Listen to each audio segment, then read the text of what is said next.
Tak. Jeg tror, hun har set det. Ja. Så sidder vi her og venter.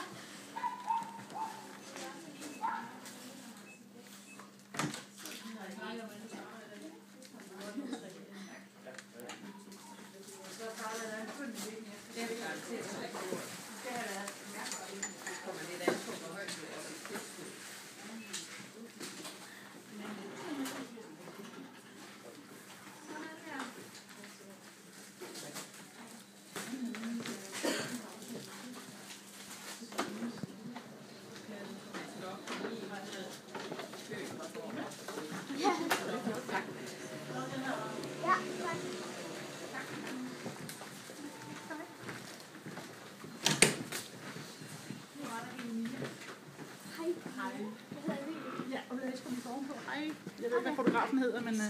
Benedikte. Jeg er glad for at høre. Jeg er ikke rundt, eller...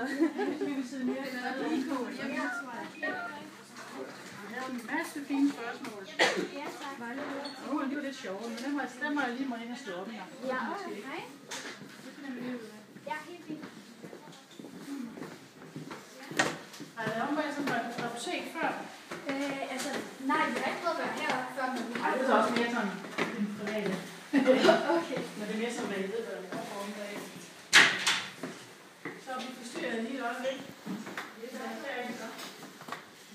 Hej. Hej. Hej. Tager du billeder? Nu synes jeg, så lad os bare herind. Okay, tak. Så jeg ved ikke lige, hvordan fotografen skal sidde. Vil du hellere stå, eller vil du sidde ned? Jeg står heroppe. Du står faktisk op. Okay. Ja. Altså, vi har jo et projekt om rygning. Om rygning, ja. Ja, og vi har ikke så meget om den med rygestop. Nej. Så det er derfor, vi gerne vil have sådan svar på det. Og vores første spørgsmål er, om der er mange, der bruger de her hjælpemidler til at stoppe med at ryge, eller om de fleste bare lader være. Det er svært at sige, hvem der lader være, men altså, fordi det er ikke altid lige, man kan se, hvem der ryger i ryger. Man kan kun lukke dem, hvis de kommer tæt nok på. Ja. Men vi har rigtig mange, som kommer ind og køber, især her i januar. Ja. Og det er fordi, der lige har været nytår, Ja. så skal man jo stoppe med at ryge. Okay. Der var mange, der sætter sådan en nytårsforsæt. No. Så her i starten af januar, de første 2 uger, så kan det godt være, at det ikke klinger lidt af. Men det plejer at være derfra. Okay. Og det er både mænd og kvinder. Nu siger man, at der er flest kvinder, der ryger stadigvæk, så den må man ikke flere af. Okay. Og så har vi, hvilke af de her hjælpemidler er bedst? Det er meget individuelt. Det kommer an på, man kan ikke bare sige, fordi du ryger 25 cigaretter, så skal du have det og det. Okay. Man går ind og laver en test. Når folk de kommer herned, så får de lavet en test, noget der hedder en færgestrømstest. Fordi selvom du kun ryger 10, kan du være meget afhængig af de 10 cigaretter. Ja. Og så finder man ud af, hvornår kan du undvære en cigaret først på dagen, eller når du er syg, eller har du svært ved at lade være, når du ikke må, altså i rum du ikke må. Ikke? Ja. Og så finder man ud af, hvad er egnet til den person. Så er der sådan en skala, så går vi ind og læser. Så finder man også ud af, hvad er det for noget, de er til. Er de mest til tyggegummi? Tror de, det kan komme til at fungere? Vil de have en spray ind i munden? Ja. Vil de have en spray i næsen? Vil de have en servet under tungen? Ja. Vil de have, det er så ikke det, vi anbefaler mest, men det er sådan en erstatning for en cigaret, hvor man har en ampul, man putter herinde i, og så kan man så suge. Der er altså cirka 20-30 minutters aktiv sugning, det vil sige, at de kan godt suge i 10 minutter og lægge den fra sig, uden det for langt og så fortsætte. Der er også nogen, der vil, men det er primært folk, der skal rejse sydpå, som ikke må ryge i flyet. Eller steder, hvor de ikke må ryge. Så tager de gerne at få sådan en pakke med sig, fordi så kan de lige klare turen ned til Mallorca, eller hvad det nu skal være. Ja. Så er der også nogle fresh drops, det vil sige, det er sådan en sugetablet. Ja. Og så er der selvfølgelig plasterne, det er det der. Så det er sådan en oversigt med, så kan I måske tage et billede af det, det ved jeg ikke, om du så kan I se, hvad det er for noget. Det er godt nok. Hvor meget er der i sådan en der? 200 doser. Og man må højst have 4 puls per time. Nu snakker vi lidt om bivirkninger på et tidspunkt. Det kan være, du vil have lidt at vide. Ja, det står lige i det næste spørgsmål, om der er nogle bivirkninger, hvis man tager for meget. Det vil der være. Og det kan også gøre, en ting er, at man kan tage for meget. Der kan være lidt svimmelhed, hovedpine og sådan noget ting. Men så skal du også virkelig deroppe af, hvor der ikke er så godt. Så det kan være, hvis man overdoserer et plaster. Hvis du ikke ryger så meget, ikke har brug for meget nikotin. Så hvis du får en mindre nikotinforgiftning, kan man så sige, så er det klart, så får man nogle symptomer. Hver gang du køber sådan et produkt her, så ligger der noget, der er en indlægsseddel. Der står, hvad det er for nogle symptomer, man skal være opmærksom på, hvis man får bivirkninger. Ja. Det næste, man kan sige, det er, at nogle de bruger dem simpelthen forkert. For eksempel tyggegummi. Ja. Hvis man tygger dem for hurtigt, så er det sådan, at selve nikotinen ryger bare lige ned i maven. Og der bliver den ikke optaget, den skal optages ude i mundslimhinden. Det betyder, at man skal tygge den 10-15 gange, så skal man have den under tungen eller ud i siden.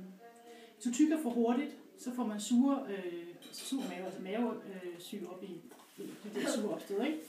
Og der er også nogen, der får hække. Så nogle gange så spørger vi til folk, der spiser de her tyggegummier, om de har problemer med mavesyre, eller om de har hække indimellem. Så kan vi fange dem, fordi vi ved, at det er nogle symptomer, hvis man tygger dem for hurtigt. Okay. Der er også nogen, der kan få lokale problemer med plasterne. For eksempel, hvis de sætter dem på samme sted hele tiden, og ikke flytter rundt på forskellige steder på kroppen. Altså der, hvor man skal flytte dem hen, skulle jeg sige. Altså ikke op i håret eller noget sådan noget. Op i håret områder, vel? Så er det klart, at det plaster kan godt lokalt irritere huden over længere tid. Og derfor er det jo vigtigt, at man lige bliver klar på, at man skal nok lige skifte stedet en gang imellem. Så det kan være sådan lokalt primært, at det er et problem. Det samme med den her. Det er sådan, at når man bruger sådan en spray her til munden, så skal man skifte stedet ind i munden. Det kan enten være på tungen på den ene side, og så den anden side af kænden. Så der er nogle ting, man lige skal snakke med dem om. Ja. Kan det sådan blive farligt? Altså sådan, hvis det er nogle bivirkninger, der sådan er farlige, der kan give til sygdomme? Altså, så skal du virkelig have meget. Altså, hvis du sætter 15 plaster på 25 mikrogram, ja, så vil jeg også sige, så er det altså derovre, det bliver livsfarligt, ikke? Ja. Men så meget, sådan er det jo ikke. Der er jo ikke nogen, der sætter dem på deres små babyer eller noget. Altså. Så på den måde kan man sige, at der skal altså rigtig meget misbrug til, før at man kommer derop, hvor det begynder at blive farligt. Men man skal selvfølgelig stadig være opmærksom på, hvis man har nogle andre sygdomme, eller hvis man forvejen har svagt hjerte, eller hvis der er nogle andre ting, så skal man være opmærksom på det.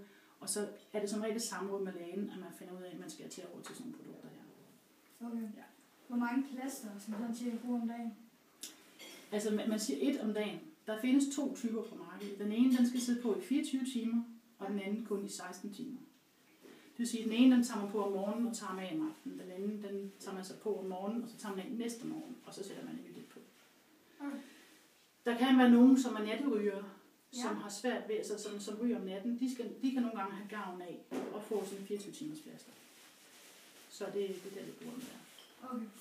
Når man tager hjælpemidler, altså er det det samme som at ryge fuldstændig, eller kan man godt forestille? Jo. Altså i en cigaret, der har du næsten 4.000 forskellige giftige stoffer. Ja. De 40-50 stykker af dem, de er cancerfremkaldende. Hvis du tager sådan noget her, så får du kun nikotinen. Du får ikke alle de andre giftstoffer. Og det er det, der ligger. Man tilsætter ovenikøbet, har man mistanke om, andre stoffer, som hjælper, altså i cigaretter, som hjælper det der med at få det optaget i hjernen så hurtigt som muligt. Fordi det er sådan, at en cigaret, i det øjeblik, du suger en cigaret ind, så går der 10 sekunder, så er det oppe i hjernen allerede. Så det siger lidt om, og så tager det lang tid på kroppen at komme af med det igen. Ja. Men nikotinen begynder så stille og roligt at optage nogle pladser op i hjernen, kan man så sige, eller op i nervecenteret. Og så er det så, at den prøver at efterligne stof, vi har naturligt i hjernen. Og det tager kroppen simpelthen bare til sig, og så bygger den op. Og derfor så skaber det også afhængighed på sigt. Og derfor skal man trappe ud og sådan noget her. Okay. Hvad koster de forskellige produkter? Er det dyrt, eller? Helt billigt er det jo nok ikke. Der er højst sandsynligt nogen, når de hører de her priser, siger, hold det op, det er meget billigere nede på tanken, eller det er billigere nede i Bilka eller andet. Ja. Men nu er det jo også sådan, når de kommer her, så får de også en vejledning. Ja. Og den synes jeg er rimelig nok, at man betaler for, kan man så sige. Ja. Problemet er altså nogle gange, så får folk en lang vejledning, så går de ind og køber det bagefter. Sådan er det også sådan, ikke? Men 2 milligram for eksempel af tyggegummierne her, hvis du skal have 96 stykker, så koster det 142. 4 milligram, altså dobbelt så stærk, koster omkring 190 kroner. Okay. Og selve misten her, den koster omkring 200 kroner. Det er sikkert 1 krone per pust, kan man så sige. Ikke? Og det samme med den her næsespray, det er det samme. De her drops der, de koster for 2 milligram, det er det højeste, vi får der. Så er det 96 kroner, eller 96 stykker, og det koster 150 kroner. Ja. Så er der mikrotoppen der, det er 2 milligram, 90 stykker til 150 kroner cirka. Og så har de der plastre, det er sådan nogle helt andre priser. Men uanset hvilken styrke, så koster de faktisk det samme. Ja. Og det ligger omkring 164-165 kroner. Okay. for samtlige. Okay. Hvordan bliver man egentlig sådan afhængig af cigaretter? Det er jo det, vi var lidt inde på før. Ja. Det er, at når du suger sådan en cigaret ind, så det nikotin, der er, det sætter sig op og erstatter et stof op i hjernen. Faktisk hedder det acetylkolin, nu vil jeg ikke være for teknisk. Ja. Men den går herop, og så begynder de der nikotiner at sætte sig ind, og så er det sådan, at man kan så sige, på et tidspunkt er det sådan, at kroppen vender sig så meget til det der nikotin, og den sådan skriger efter at have det. Så du får sådan en lyst til at hele tiden at skal have det her. Man sammenligner faktisk nikotin, altså eller cigaretter med LSD og amfetamin. Så afhængig altså kan man blive. Ja. Altså det stof, altså der går ind, det kan simpelthen blive samme afhængighed, man snakker om. Så derfor er der nogen, der virkelig, og nogen er mere afhængige end andre. Så det er derfor, vi laver den der afhængighedstesten, når folk kommer herned. Ja. For at se, hvor er det lige henne, hvor meget skal man dosere. For man kan også underdosere det her. Og så får de trangen igen. Fordi hvis du forestiller dig, at nikotin er bygget sig op, sådan her som små kugler, ja. Så skal man tage nogle få kugler væk af gangen hele tiden. Og det er nikotinens plads, ja. Indtil der ikke er flere, altså der ikke er mere nikotin tilbage i hjernen, hvis man kan sige det på den måde. Okay. Det er sådan mere billedligt talt, kan man så sige, så man kan forstå det. Ja. Og det er derfor, man skal trappe ud af det, fordi hvis de der huller, hvis du stopper bræt, så bliver det så svært. Så er du hører de der folk, der er hammersure og gale og uro og alt det der. Det er de der symptomer, der er, hvis du ikke får den nikotin, som du er vant til. Så du får sådan nogle abstinenser faktisk. Mm-hmm. Det er okay. Hvorfor er der nogle cigaretter, der har filtre? Har et godt spørgsmål. Strengt taget, så tror jeg simpelthen, det er fif. Ja. Fordi de der filtre, om du så sammenligner med en almindelig cigaret, eller en light cigaret, så er det, cigaretterne indeholder stort set det samme, men filtrene har forskellige porestørrelser, altså de er mere fine. Den, der hedder light, er mere fine.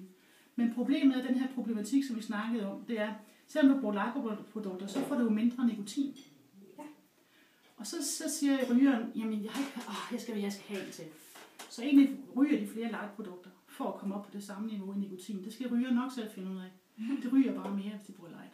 Så egentlig er det lidt, kan man så sige, fis i en hornlygt, at man bruger det her filter. Selvfølgelig også behageligt, fordi i gamle dage, der havde man ikke rigtig så meget filter. Der stod man selv, står folk og spytter cigaretter ud, så det er jo også lidt ubehageligt. Ja. Så det er jo også noget med, at der kan være flere ting i det. Men selvfølgelig filtrerer det en lille smule nikotin fra, og en lille smule tjære fra, når du suger. Men i sidste ende, så får du den samme nikotin ud af det, fordi du ryger bare mere, hvis det er sådan. Bare du ikke får penge. Ja. Og det er jo det, man har fundet med light-produkterne, og det er derfor, det er altid pengemaskine for de her mennesker, der laver dem. Ja. Så I næsten skulle spørge ude ved House of Prince, hvorfor de har det på.